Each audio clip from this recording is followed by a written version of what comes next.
మేము born and బాటప్ Hyderabad, అంటే బేసికల్గా చార్మినార్ ఓల్డ్ సిటీ. సో అక్కడ బార్న్ అండ్ బాటప్. దాని తర్వాత వీ కేమ్ టు చంపాపేట్, ఇక మా స్టడీస్ కోసం అన్నట్టు చంపాపేట మా ఫాదర్ షిఫ్ట్ అయ్యాడు. ఫుల్ మాస్ అటువంటిది. మాస్లో క్లాస్, ఇప్పుడు క్లాస్. సో చంపాపేట షిఫ్ట్ అయిన తర్వాత దేర్ వి స్టడీడ్, అన్ని ఎడ్యుకేషన్ బ్యాక్గ్రౌండ్ అంతా అక్కడ అయిపోయింది. దాని తర్వాత నేను ఎప్పుడు అనుకోలేదు బేసికల్ మేము కొండాపూర్ షిఫ్ట్ అవుతాము అని, బికాజ్ మా లైఫ్ స్టైల్ అక్కడనే ఉంటుందేమో అని అనుకున్నాండి. దాని తర్వాత మేము బిజినెస్ పెట్టిన తర్వాత బీకేపీ స్కూలింగ్ అంతా అక్కడే, schooling, college, everything is there. అక్కడ చంపాపేట విత్ సరౌండెడ్. అండ్ ఇంకా అంటే బేసికల్గా అది మాకు ఇక అది ఏమంటారు, we learn everything there, basics అన్న అక్కడ నేర్చుకున్నాం. అండ్ దాని తర్వాత we shifted to Kondapur and now I'm staying in Kondapur. నాన్నగారు ఏం చేస్తుంటారు? Real estate. అవునా?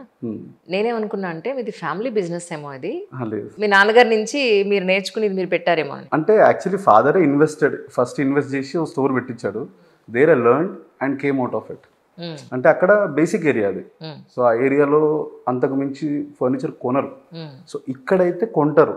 సో అది ఎప్పుడుండో నాకు థాట్ ఉండే, నేర్చుకొని బయటికి రావాలి. బికాజ్ ఐ కెనాట్ మన ఒక ఫాదర్ అండర్లో ఉండడం నాకు ఇష్టం లేదు. బికాజ్ ఎన్ని రోజులైనా కూడా ఇప్పుడు నేను సపోజ్ మా ఫాదర్కి వెళ్ళి డాడీ నేను ఒక ట్రిప్కి వెళ్దామని అనుకుంటున్నా అంటే ఏడికైనా అడుగుతాడు. సో ఆ క్వశ్చన్స్ ఉంటాయి, ఏం చేస్తున్నావు, ఎక్కడ ఉన్నావు, ఇప్పుడు ఏం చేస్తున్నావు అనే క్వశ్చన్స్ ఉంటాయి.